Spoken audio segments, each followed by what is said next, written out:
Bonjour à tous et bienvenue dans un vlog. Ouais, je sais, j'ai pas l'habitude d'en faire. Et bienvenue aussi à Montréal. Oui, je suis en vacances et je fais des vidéos. Quand on est accro à YouTube, visiblement, on fait des vidéos même quand on est en vacances. Donc si ça vous intéresse, on est ici au lac des Castors. Voilà, donc si vous venez à Montréal, c'est vraiment un joli lac. Bon là, on est dimanche, donc il y a un peu de monde, il y a beaucoup de touristes. Mais vraiment, c'est super joli. En plus, c'est les couleurs de l'automne. Bref, si j'ai pas l'habitude de faire des vlogs, c'est parce que j'ai pas l'habitude d'expliquer grand chose. Je poste mes vidéos et puis vous les voyez et puis vous avez des retours par commentaire, etc. Et moi je vous réponds dans les commentaires habituellement. Mais ces derniers temps, il y a eu beaucoup de questionnements sur pas mal de choses, notamment les projets, mais aussi les vidéos qui sont sorties ou les vidéos qui vont sortir. Donc du coup je me suis dit, ça serait pas mal de remettre les points un peu sur les i, de parler de 2-3 trucs autour de la chaîne. Et en fait, il y a un petit peu plus de 2-3 trucs, en fait j'ai pris quelques notes.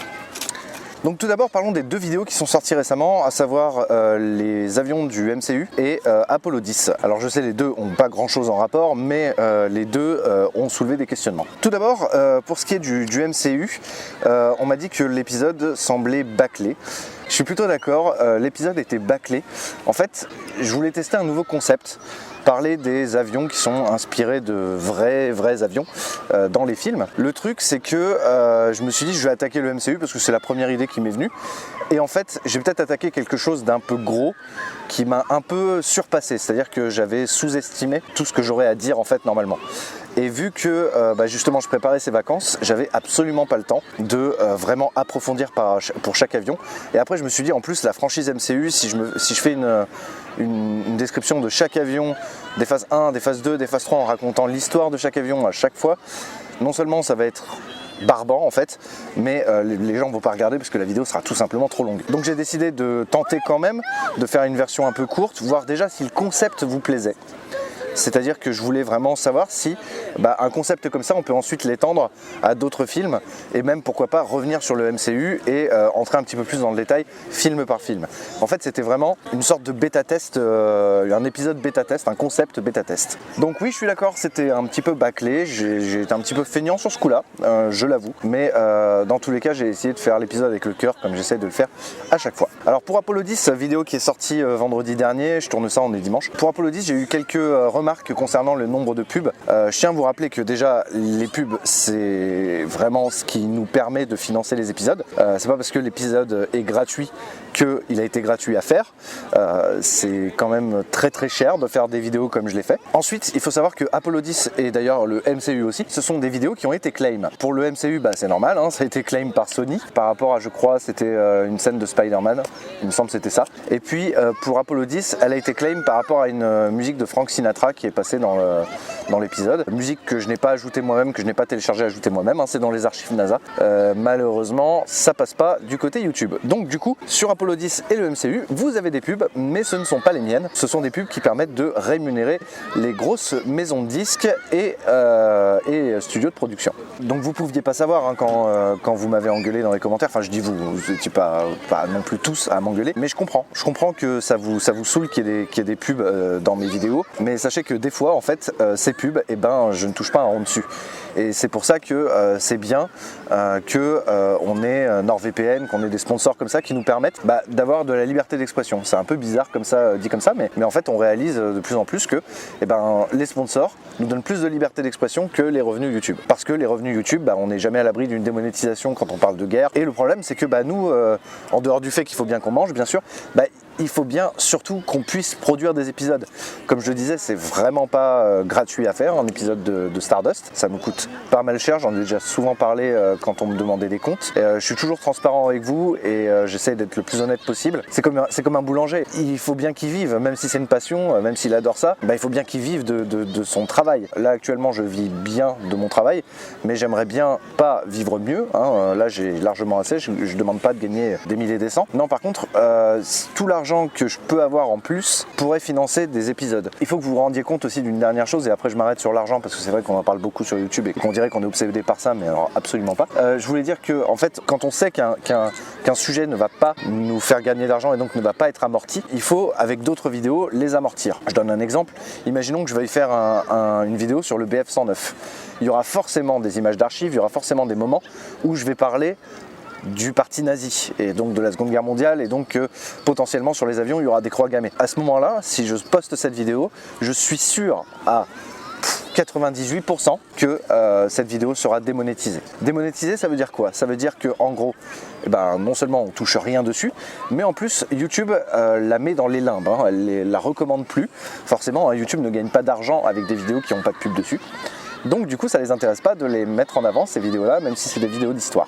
Donc voilà, donc imaginons qu'on a cette vidéo sur le BF109 et que du coup je me retrouve avec cette vidéo démonétisée. Le problème c'est que je peux pas me permettre de faire que des vidéos qui vont être démonétisées, parce que sinon après comment je fais pour payer mes frais de production, comment je fais pour payer donc mes vidéos, et comment je fais aussi pour me payer moi. Du coup on est très très restreint et il faut attendre qu'on ait par exemple un sponsor pour pouvoir parler d'un sujet particulier. C'est vraiment très compliqué, hein. Cette année on a eu quand même une grosse vague de démonétisation, et même si un nouveau système est visiblement en train de se mettre en place pour nous faciliter, nous qui faisons plutôt de l'histoire, c'est pas encore fait et on est toujours menacé par cette démonétisation. C'est extrêmement stressant, et donc pour s'enlever le stress, heureusement on a les sponsors, on a les choses comme ça. Mais voilà, je voulais vous dire que forcément si je voulais gagner énormément d'argent, je ferais des vidéos Fortnite, mais j'ai pas choisi de faire des vidéos de Fortnite, donc du coup je fais des vidéos d'histoire bien casse-couilles à faire et qui ne rapportent pas beaucoup et qui coûtent cher à faire. Mais en tout cas j'espère que vous aimez ce que je fais. J'aime beaucoup quand vous me donnez des retours constructifs. J'aime beaucoup quand vous participez dans les commentaires à continuer un peu l'histoire en rajoutant des sources, en rajoutant des anecdotes personnelles ou des témoignages. C'est toujours très très enrichissant en fait d'avoir une communauté qui met en commentaire des choses qui vont beaucoup plus loin dans le sujet. Et ça vraiment je vous en remercie. C'est pour ça aussi que je cherche à vous mettre à chaque fois pas mal de sources dans la description, pas mal de liens où vous pouvez aller un peu plus loin dans le sujet, vous renseigner un petit peu plus par vous-même bien entendu, et vous passionner par un sujet si vous intéresse. On va maintenant parler des épisodes à venir. Alors pour les fans d'espace qui me reprochent de faire beaucoup d'aviation, désolé, les 2 prochains épisodes ce seront des histoires relatives à l'aviation. En fait il n'y aura pas d'espace avant 3 semaines à peu près. Disons que pour mon voyage à Montréal, j'ai préféré faire des vidéos aviation parce que les vidéos Apollo elles sont extrêmement coûteuses en temps, et il me fallait que je fasse ces vidéos avant de partir à Montréal, histoire qu'une fois à Montréal je sois complètement libéré du boulot et que je profite bien de mes vacances. On voit ce que ça donne d'ailleurs puisque je suis en train de tourner cette vidéo. Donc les 2 épisodes à venir, ce seront des épisodes qui ont été tous les 2 démonétisés et qui par chance l'ont été remonétisés il y a quelques instants, il y a quelques heures. En fait ce seront 2 épisodes relatifs à 2 guerres différentes. On va parler un peu de la guerre des Malouines et on va parler un peu d'une partie de la guerre du Pacifique.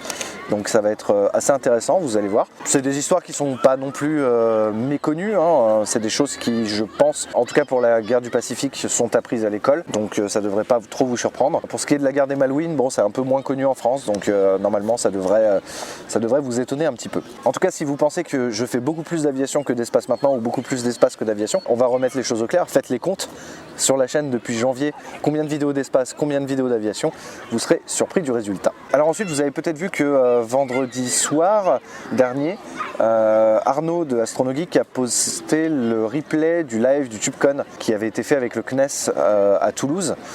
C'était une super expérience, notamment une super expérience de rencontrer les frères Lisoire, parce qu'on s'était jamais rencontrés avant, donc ça c'était cool. On a fait une courte émission, non peut-être pas, elle a duré 1h30, mais une émission sur le retour sur la Lune prévu dans les prochaines années, notamment la place de la France dans cette course à la Lune. Même si je dis course, il court pas très vite en ce moment, mais il court quand même. Donc il l'a posté vendredi soir. C'était un replay qui était déjà disponible sur la chaîne du CNES, hein. C'est juste un re-upload qu'il a mis sur sa chaîne pour que ses abonnés puissent le voir. Moi je vais pas le mettre en replay parce que je sais que la plupart de mes abonnés connaissent déjà Arnaud et ont peut-être déjà vu la vidéo, donc ça sert à rien que je mette le replay moi aussi, ça ferait un peu trop de redondance. Et en plus de toute façon, l'émission en elle-même en direct avait été quand même pas mal vue, et le replay après coup aussi. Donc du coup ça me servirait à rien de mettre ce replay en ligne. Donc si vous voulez aller le voir, c'est sur la chaîne YouTube du CNES ou sur la chaîne d'Arnaud de la chaîne Astronogeek. Ensuite vous m'avez beaucoup parlé du décès de Léonov. Beaucoup d'entre vous me demandaient si je préparais une vidéo en hommage à Léonov, et non, je pense que c'est pas la peine parce que j'avais déjà fait 2 vidéos concernant Léonov, puisque j'avais fait la vidéo qui s'appelle, je crois, la première sortie spatiale de l'histoire, qui racontait du coup sa première sortie spatiale en 1965, et également la vidéo sur Apollo-Soyuz que j'avais sortie, je crois, en janvier dernier. Donc Apollo-Soyuz où lui avait une place quand même très importante. Donc moi je pense que j'ai bien fait la carrière de Leonov déjà, donc vous pouvez aller voir ces vidéos. C'est vrai que moi ça m'a foutu un choc quand même d'apprendre la mort d'Alexei Leonov, puisque pour moi c'est quand même quelqu'un de très très important dans l'histoire spatiale. C'est quelqu'un qui avait l'air d'adorer partager ses expériences, d'adorer. Il avait l'air de vraiment aimer l'espace, aimer le rêve. On peut le voir notamment avec le film de Spacewalker où il était conseiller technique, qui raconte du coup son histoire. Une histoire vraiment pleine de poésie, je trouve. Il avait beaucoup de poésie en lui, un peu comme Alan Bean. Et d'avoir perdu ces deux hommes incroyables en l'espace d'un an, un an et demi, ça fait beaucoup. Ça fait beaucoup. On est en train de tous les perdre les uns après les autres. C'est effroyable, c'est la vie, mais c'est effroyable. Alors ensuite on va parler de la playlist Apollo, parce que maintenant que j'ai fait Apollo 10 on dirait que j'ai tout fait, mais en fait non. Comme je disais sur certaines fins de vidéo, j'ai encore des choses prévues vis-à-vis d'Apollo. Donc ça commence par Apollo 17 que je vais refaire, parce que Apollo 17 c'était je crois ma première vidéo sur Apollo, et elle est vieillotte et elle fait un contraste de ouf en fait avec les vidéos narratives que je fais maintenant. Donc je vais la refaire, en fait je suis en train de la refaire ici à Montréal, j'ai quasiment fini de l'écrire. Ce sera un format vraiment particulier, ça change. Enfin, ce sera toujours du narratif, mais ça, vous allez voir, ça change, c'est vraiment étrange. J'espère que vous me donnerez des retours dessus, savoir si le concept vous aura plu. Ah, j'essaie de ne pas spoiler, mais ça reste dans le sujet, dans la manière de faire des autres vidéos, mais il y a quand même une grosse différence. Ah, c'est pareil mais c'est pas pareil, vous verrez. Bien sûr en faisant Apollo 17 j'aurais fait vraiment toutes les Apollos de façon narrative, sauf les Apollos non habités. Donc ça c'est prévu pour peut-être la fin de l'année. Je sais pas encore quand je vais le faire, mais ce sera j'espère pour novembre, sinon pour décembre. Et il y aura aussi des épisodes spéciaux sur certains acteurs des missions Apollo. Je vais refaire ma vidéo sur Wernher von Braun parce qu'elle est vraiment trop vieille et j'ai beaucoup plus de choses à dire dessus. Donc Wernher von Braun, il y aura une réédition on va dire. Il y aura aussi une vidéo sur Gunther Wendt bien entendu. Vous me le demandez énormément et j'ai envie de la faire depuis des mois, mais j'avais jamais vraiment eu on va dire l'opportunité vraiment de le faire. Donc là il y aura une vidéo sur Gunther Wendt qui sortira, je l'espère fin d'année, sinon début d'année prochaine. Au niveau Apollo, je vais peut-être retravailler un petit peu sur les Saturn V. Je sais pas encore si je vais refaire ce que j'avais fait, l'espèce de playlist Saturn V qui est vraiment trop vieillotte. Je sais pas si je vais travailler dessus, j'ai un peu ça en tête. Et puis peut-être des courts épisodes, pas de debunk mais d'explication, on va dire la FAQ Apollo, où je réponds aux questions les plus souvent posées, enfin souvent qu'on m'a posé en fait. Dans tous les cas c'est en travail, soyez patients, mais Apollo 17 sera la prochaine vidéo Apollo qui sortira. Je ne sais pas quand, mais il faut déjà que je la termine. Il y a énormément de boulot dessus. Ce sera peut-être la plus longue vidéo Apollo que j'ai jamais faite.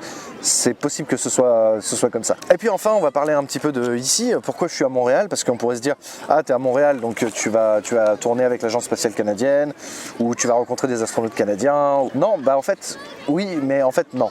À la base, en fait, je me suis dit, je vais prendre 2 semaines de vacances. Ça va vraiment me poser. C'est les premières vacances que je prends depuis que j'ai quitté mon job au planétarium en mars dernier. Donc depuis que je suis à plein temps sur YouTube, c'est mes premières vraies vacances. C'est mes premières vacances à l'étranger depuis quand même pas mal d'années maintenant aussi. Donc ça fait du bien, très honnêtement ça fait du bien.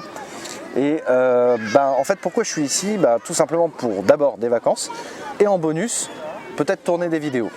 Peut-être, j'ai dit peut-être. En fait je me mets pas énormément la pression dessus, comme je vous l'ai dit, je tiens vraiment à prendre des vacances. Donc je compte pas mettre en priorité le tournage d'un épisode, mais j'ai quand même demandé à l'Agence spatiale canadienne si on pouvait organiser un petit truc, faire une petite vidéo sur quelque chose qui les intéresse, et ils sont très motivés. Donc là on est vraiment au début de mon séjour, donc je ne sais pas si je vais aller à l'Agence spatiale canadienne, si je vais tourner là-bas. C'est encore en négociation à l'heure où je vous parle, mais j'espère en tout cas que ça se fera. J'ai des très bons contacts là-bas qui sont en train de voir ça. C'est vraiment sur le bon chemin. Et si ça se fait, ça serait bien, parce que c'est vrai que le spatial canadien, on n'en parle pas énormément, alors qu'ils ont une contribution absolument énorme dans l'histoire du spatial. Il y a vraiment énormément de choses à dire, énormément de choses à faire et je pense que ce serait rendre justice aux Canadiens que l'on parle un peu de leur programme spatial. Donc ouais, avant tout mes vacances et on verra si je peux faire des vidéos avec eux. De toute façon, Montréal, je pense que vu comme ça me plaît, je reviendrai, ça c'est sûr. Donc même s'il n'y a pas de tournage avec l'agence spatiale canadienne là, sur ce séjour, et ben ce sera sûrement pour une prochaine fois. En tout cas, ils sont très enthousiastes. Ça j'aime bien, ça change de pas mal d'autres agences spatiales. Je crois que c'est les plus enthousiastes que j'ai rencontrés avec le CNES. Donc vraiment si ça se fait, je serais vraiment très heureux. Et j'espère vous rencontrer. Il y aura peut-être une rencontre abonnée, je ne suis pas encore sûr. Mais on y réfléchit en ce moment. En tout cas, je vous redirai quoi qu'il arrive. Je vous dis en attendant à très bientôt pour un nouvel épisode de Stardust. Donc la semaine prochaine, vous allez entendre parler de la guerre des Malouines. Ce sera vendredi prochain. Allez, à bientôt. Ciao!